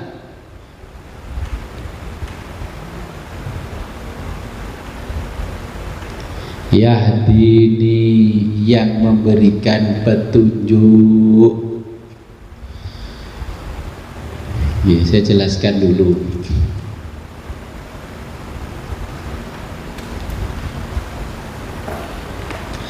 Ya gulam la takun ma'an nafsa, hai anakku, nih jangan kamu berada bersama nafsu dan hawa nafsu, dunia dan akhirat. Jadi jangan bercita-cita menggapai akhirat. Akhirat pun juga akan musnah. Ya. Dunia masanya lebih pendek dari akhirat. Akhirat masanya lebih panjang, bukan abadi. Yang abadi adalah bersama Allah. Jadi kalau seorang sufi, ya, dia tidak terheran-heran dengan surga, juga tidak takut dengan neraka. Itu seorang sufi, ya, tidak takjub, ya, dengan surga. Ya, surga biasa aja lah surga. Ya. Jadi kalau kita ingin sampai kepada Allah, ya tujuan kita jangan akhirat, ya tujuan kita yang punya akhirat. Nanti transit di akhirat lama-lama, nunggu proses akhirat yang begini begitu. Ya. Jangan mengikuti selain Allah al-haq. Nah, kalau kamu sudah bersama Allah, maka kamu sudah berada di tengah-tengah perbendaharaan yang luar biasa, yaitu al-kanzi, itu kunus, ya, perbendaharaan, tempat menyimpan harta, namanya perbendaharaan. Nah, orang kalau sudah bersama al-haq tidak memiliki rasa khawatir. Kalau masih khawatir berarti belum mengenal al-haq, masih mengenal namanya saja, belum berjumpa dengan al-haq.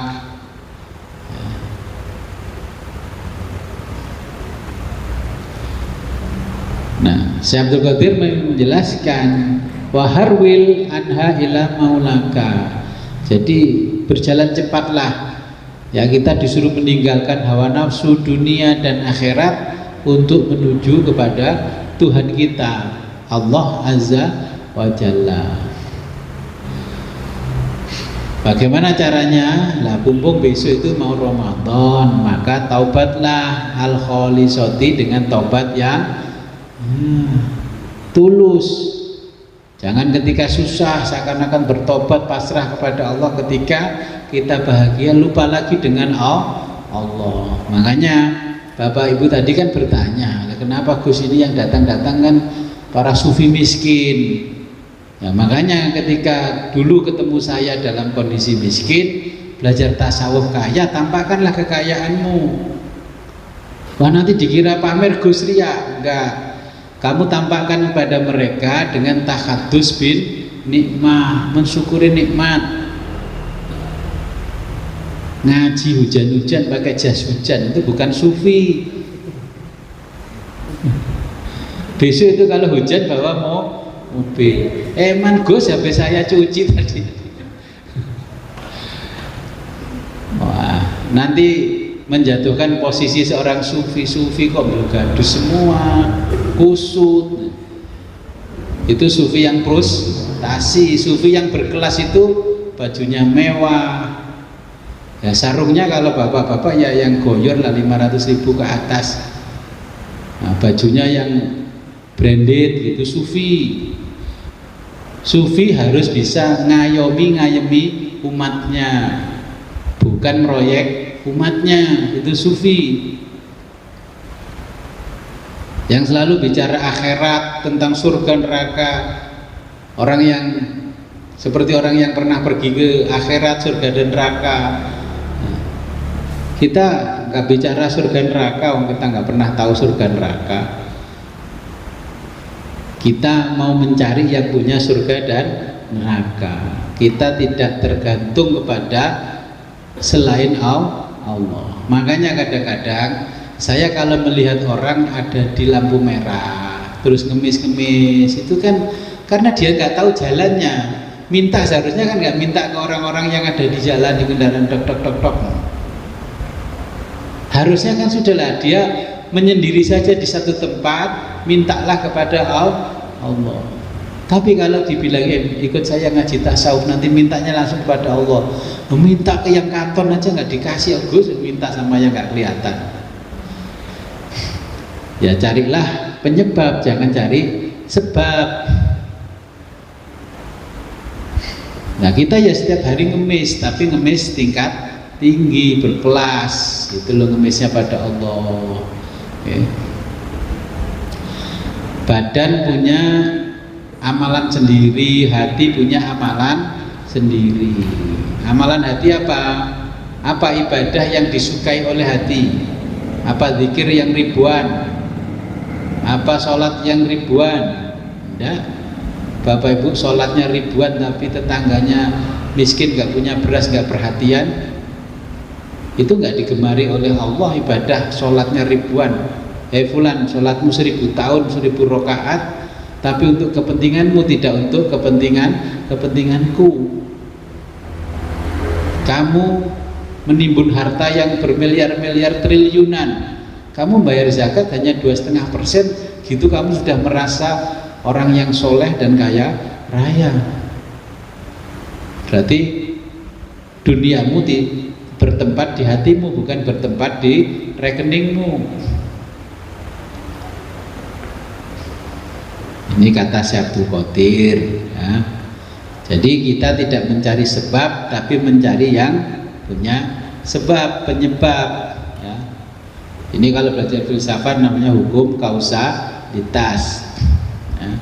Makanya kita kalau sudah paham dengan pelajaran ini, maka kita harus mampu memahami firman Allah, alladzi khalaqani fahuwa yahdi. Dialah yang menciptakanku, dia yang memberi petunjuk. Berarti dialah yang menciptakanku, dialah yang memberiku rizki. Gak mungkin desainer itu bodoh, gak mungkin. Arsitek itu bodoh, gak mungkin. Menciptakan makhluk yang hebat begini kok penciptanya bodoh. Ya sudah dipikirkan bagaimana ngasih makannya, bagaimana ininya. Seorang presiden aja mikirkan makannya setiap siang itu MBG. Masa Allah nggak mikirkan? Kesalahan kita adalah setiap ibadah yang diingat adalah surga. Seperti Nabi Daud. Dulu Nabi Daud ditegur Allah. Nah sekarang saya sampaikan tegurannya Allah kepada Nabi Daud, kepada yang malam ini ngaji kitab tasawuf. Jangan ngikuti Nabi Daud yang mode lama. Nah setelah Nabi Daud itu ya ditegur Allah langsung berubah. Ya makanya ketika ditegur oleh Allah, semua pengikutnya dikumpulkan ya, terus menyembelih binatang kurban, dipersembahkan kepada Allah, mohon diampuni dengan tobat. Kalau dengan di kita konteksnya ya seperti megengan. Bapak Ibu megengan enggak? Belum. Nah megengan itu nanti sampaikan pada Allah, ya Allah saya menyembelih binatang kurban namanya ayam, saya sembelih, saya masak ingkung, ini perwujudan saya mohon maaf kepadamu, tobat kepadamu, karena sebelum saya megengan ini ibadah saya yang saya ingat bukan engkau, tapi yang saya ingat surgamu, surgamu, surgamu, ridho kawal jannah, ridho kawal wal jannah. Ngaji di mana-mana Allahumma inni saluka ridho kawal jannah. Gak usah dimarahi itu, karena masih level 1 lah. Kita bukan ridho kawal jannah. Wa ufawwidu amri ilallah ya. Ketika aku sakit dialah yang menyembuhkanku. Nah kalau punya anak kuliah, siapa yang menguliahkan? Dan makanya ketika anakku kuliah, dialah yang membiayai. Disuruh bilang begitu aja sulit. Saya Gus yang biayai, tak uang utang-utang BRI. Ngadek-ngadek no sawah.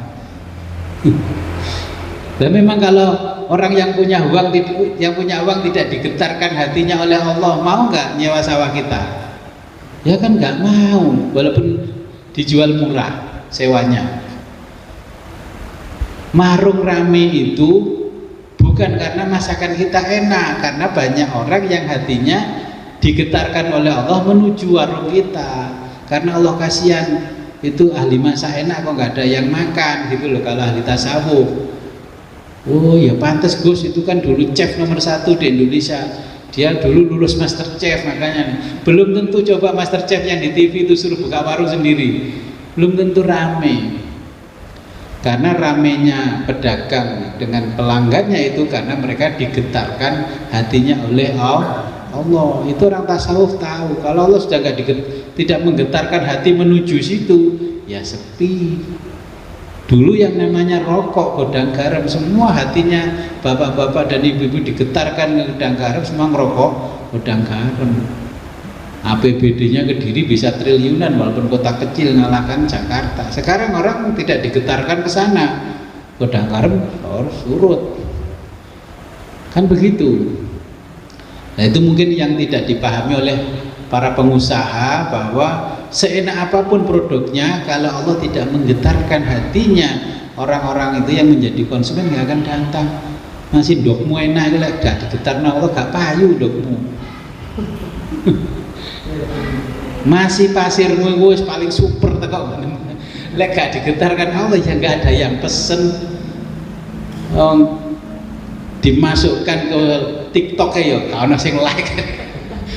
pancet ae sing like aku kaji unyil lah ya TikTokku. Yang lain-lain tidak digetarkan. Padahal follower saya 1000 ke atas. Follow-nya kaji unyil cuma dikit aja ke FYP, follow akeh. Ini karena nggak digetarkan ngaji tasawuf. Saya coba ya beralih ke TikTok, katanya ini. Begitu saya bikin TikTok langsung jadi memang nggak ada yang minat, nggak digetarkan oleh Allah. Yang digetarkan hanya orang tertentu.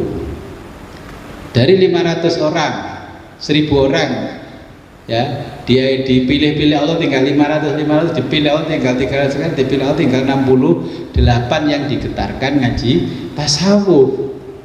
Contohnya kalau pagi, itu sebagai contoh pagi hari subuh, yang di masjid banyak apa sedikit? Ya, yang di jalan sedikit. Tapi ketika jam kerja, orang pergi ke kerja banyak, pergi ke pasar banyak, kemudian pergi sekolah banyak.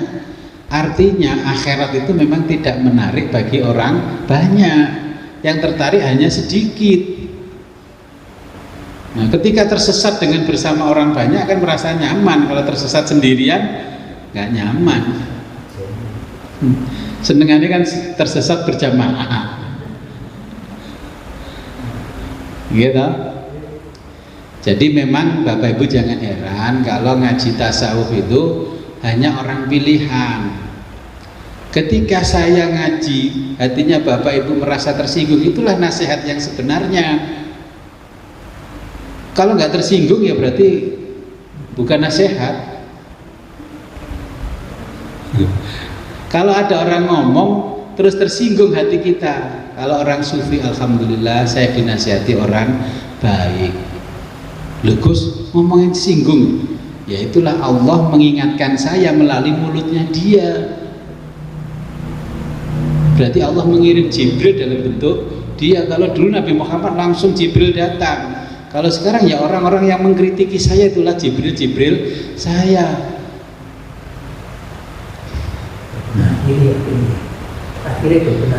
Nah akhirnya kan orang itu komentar itu berarti kita harus berbenah diri, jangan tersinggung. Kalau sufi dikritiki ya malah kita muhasabah, berbenah diri, bahasa Inggrisnya introspeksi.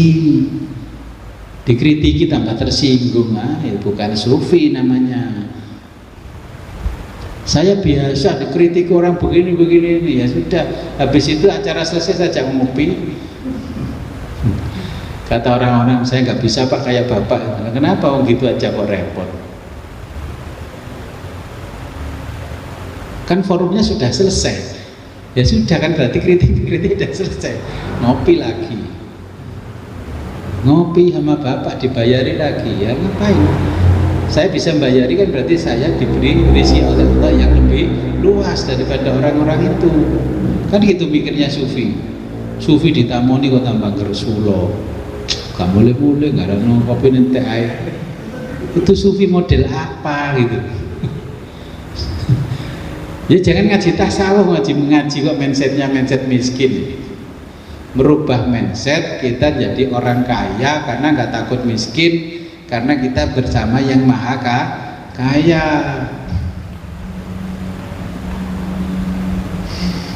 Oke. Mikirnya sufi itu simple, jangan sulit-sulit. Hari ini nggak punya uang, besok waktunya anak daftar kuliah, daftar sekolah, nggak usah pusing-pusing, ya. Ketika kita makan di meja makan, Bismillahirrahmanirrahim, ya. Ketika aku makan, maka Allah lah yang memberiku makan. Ketika aku minum, maka Allah lah yang memberiku minum. Disuruh menggeser begitu, kira-kira berat nggak? Niku kula rewangi tandur sedina Gus kok Gusti Allah beri makan minum. Lah kalau nggak digetarkan oleh Allah si juragan tuan sawah itu, apa disuruh tandur matur? Kan ya enggak. Walaupun pasang baliho di tengah jalan buahnya, kalau nggak digetarkan Allah nggak akan datang ke warung.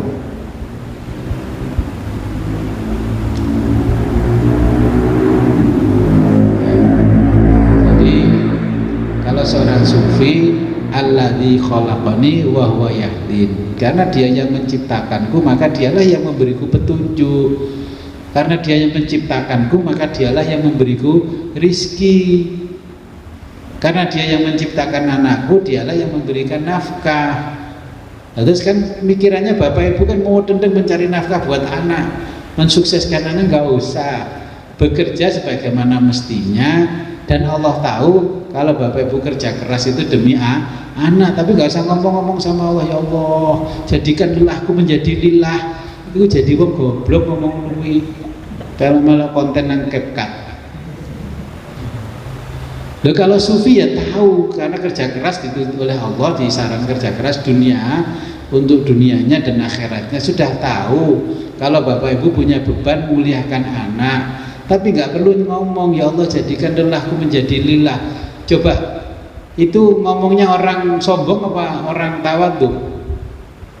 Seakan-akan yang bekerja kan dia sendiri, yang lillah karena Allah, yang kerjanya tulus itu karena dia sendiri. Sama dengan begini, alhamdulillah dapat rezeki ini, rezekinya anak soleh. Sombong nggak ya? Oh ya soleh-soleh dewe ya. Kalau anaknya soleh iya. Kalau anak soleh enggak, kalau anaknya wak soleh iya. Makanya ya kita kalau sudah belajar tasawuf ya jangan begitu, jangan ngomong ini rezeki anak soleh, itu namanya riya dan sombong, takabur. Alhamdulillah dialah yang menciptakanku, dialah yang memberiku rizki. Diberi Allah rizki sekiranya diminta lagi kok nangis.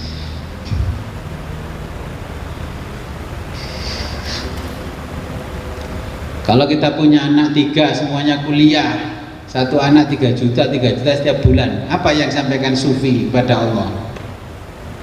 Ya Allah, dulu yang mengirim anakku di fakultas kedokteran adalah Engkau.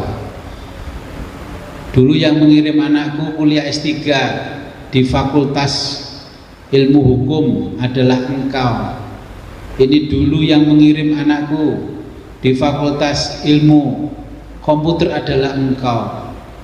Maka tambahkanlah rizkiku karena yang menunggu ada di fakultas kedokteran, fakultas teknik, fakultas ini, dan Engkaulah yang maha tahu, kan begitu.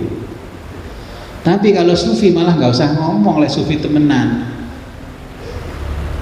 Kalau sufi temenan kan nggak sudah tahu anak kita diterima di perguruan tinggi ngetop fakultas kedokteran, yang menjadikan dia di situ, mendudukan di situ kan adalah Allah. Ya Allah, tempatkanlah anakku di tempat yang Engkau ridhoi, masukkanlah ke jurusan yang Engkau ridhoi. Kan sudah tahu di Quran, Allahumma Rabbana anzilna munzalan mubarakan, kan begitu. Ya sudah, karena kadang-kadang nggak lupa, nggak berdoa begitu kepada Allah, tempatkanlah anakku. Ya kata BP-nya begini, anaknya ibu itu loh nilainya cuma 85, kok bermimpi pengen di fakultas teknik sipil, di farmasi, sama dengan cecek mental kelopo. Saya nggak begitu Bu, sama BP-nya kan ngomong gitu. Saya menyerahkan anak saya kepada Allah, ditempatkan di mana saya. Kalau memang Allah meridhoi anak saya di farmasi ya saya terima. Delalah nilai cuma 86, diterima di farmasi perguruan tinggi ngetop. Terus ditanya sama wali murid lainnya, tirakatnya apa Bu kok bisa anaknya masuk? Kan mesti gitu orang sekarang, dipikir bapak ibu tirakat nemen. Kalau sufi nggak perlu tirakat, kalau anaknya kuliah ya sudahlah, Allah yang mengantarkan, ya Allah lah yang membiayai, ya mindsetnya begitu. Kalau masih galau berarti belum sufi, syariat lagi. Mau dikandani kamu hidup itu sudah bersama yang maha hidup, masih bingung toleh.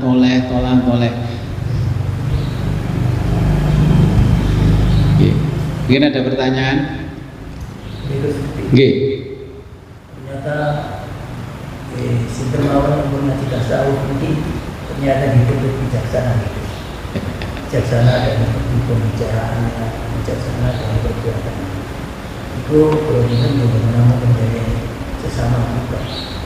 Ini juga terjadi Allah, itu bukan jasa. Jadi semua itu kan ada tata keramanya, ada adabnya. Makanya bahasa Arabnya kan adab berdoa, ada adab ini, ada ibadah itu ada adabnya, sholat kan ada. Lah ketika berdoa kan itu ada aturan-aturan yang diajarkan ulama sufi tasawuf, itu kan ada adabnya ketika berdoa. Pertama apa adabnya? Bacalah bismillah, hamdalah, ya, kemudian bersolawat kepada Nabi. Makanya orang-orang tasawuf itu kalau ngaji kan assalamualaikum warahmatullahi wabarakatuh, nggak kemoncolan bismillahirrahmanirrahim assalamualaikum warahmatullahi wabarakatuh. Sekarang kan begitu. Padahal dulu itu namanya salam qoblal kalam, salam dulu sebelum ngomong. Sekarang gaya kok sok-sok mondok 20 tahun. Bismillahirrahmanirrahim assalamualaikum warahmatullahi wabarakatuh. Wong salame warahmatullahi wabarakatuh tambahane bismillahirrahmanirrahim. Ya salam dulu baru itu bismillahirrahmanirrahim. Alhamdulillahirabbil alamin wassalatu wassalamu ala asyrofil anbiya'i. Itu adab tata krama yang diajarkan Nabi. Kita mau bicara atau mau ngaji begini, yang mau itu hasanah ya baca salam, basmalah, hamdalah, sholawat salam itu, kemudian amma ba'du. Demikianlah setelah saya membaca basmalah, hamdalah, sholawat dan salam, dalam bahasa Arabnya amma ba'du, barulah ngomong. Makanya saya itu kalau ngomong di acara rapat, di acara apa saja, kalau sudah bismillah, alhamdulillah, sholatu wassalam, saya tambah-tambahi segala puji syukur kepada Allah. Lalu tadi itu bahasa Arab sudah usinya begitu, tambah-tambah kesuwen naik. Aslinya sing nambah-nambah itu cek ketok duwowo, cek ketok itu kan, wah mantep itu. Dia itu pandai itu, public speakingnya bagus tuh. Saya kan sering lihat, Pak jenengan lo nggak pernah tau. Terus segala puji bagi Allah. Nah, aku kan tadi sudah berbahasa Arab. Apa yang saya ulang-ulang terjemahnya? Kayak public speakingnya nggak lulus. Amma ba'du la haula wala quwata illa billah, sudah lengkap. Saya nggak bisa ngomong ini kalau nggak ada daya dan upaya dari Allah. Terus engkang kawula hormati para alim tadi kan ya sudah di situ, cuman berbahasa Arab. Tapi kalau saya itu cetek Indonesia kan semua dengan menyebut nama Allah yang Maha Pengasih, dipikir kita nggak kiai, nggak ulama. Jadi kita itu di Indonesia itu kan kalau membaca teks Arabnya kan dianggap keren, dianggap alim kan. Nah makanya kalau sudah membaca teks Arabnya nggak perlu diulang dengan terjemahnya. Buang-buang waktu, kasihan yang punya hajat. Ini untuk nambah durasi Gus, amplopnya cek tambah. Ya, jadi ya seperti itu seorang sufi ya, bismillah, salam, bismillah, hamdalah, sholawat salam baru berbicara. Ya.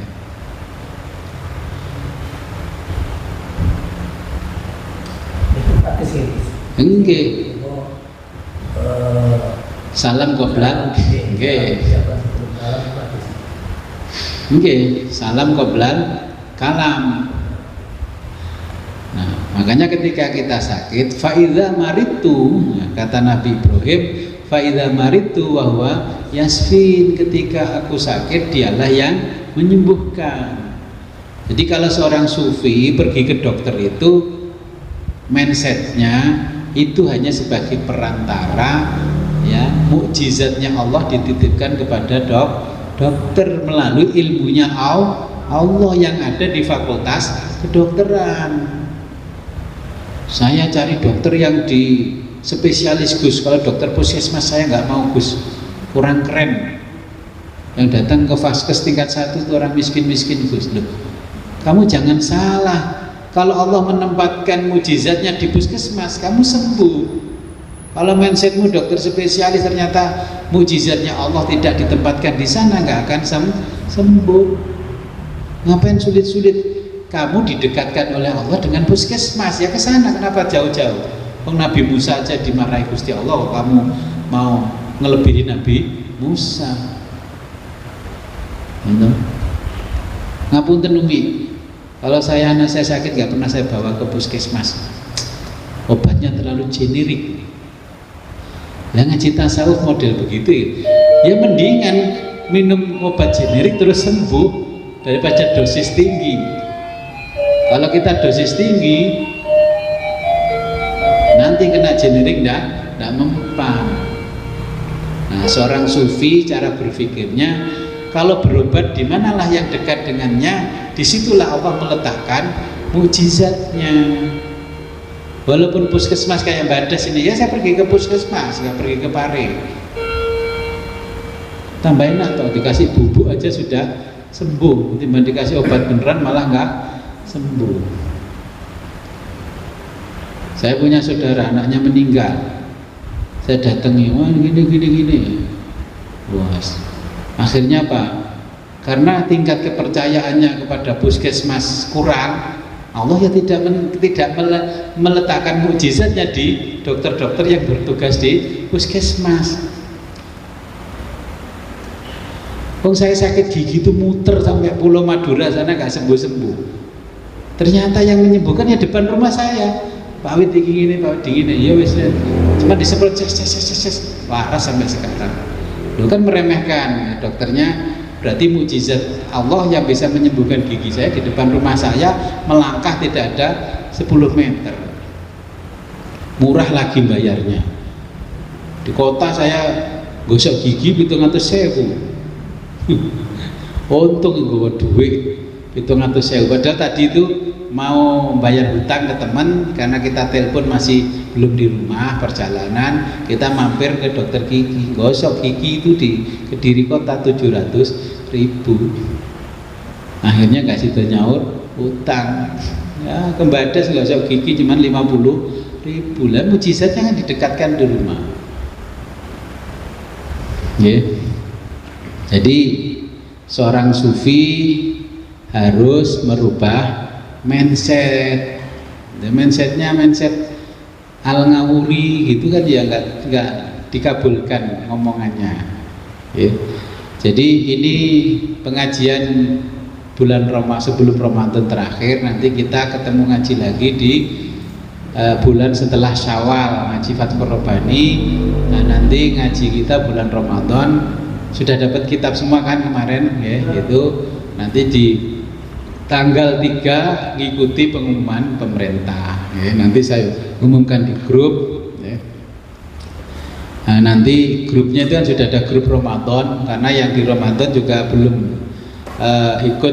nggak ikut ngaji yang ini, makanya nanti ada grup Ramadan lah. Grup itu nanti kita tutup setelah Ramadan, kita hapus lagi biar nggak kebanyakan grup. Jadi sebelum kita akhiri, marilah kita berdoa kepada Allah. Semoga apa yang kita pelajari pada malam hari ini membawa manfaat barakah fid dini wa dunya hatal akhirah. A'udzu billahi minasyaitonir rajim. Bismillahirrahmanirrahim. Allahumma shalli wa sallim ala sayyidina Muhammadin fil awwalina wal akhirin wa fil malail a'la ila yaumiddin. Wa barik wa sallim wa radhiyallahu ta'ala an sadatina ashabi sayyidina Rasulillah ajma'in.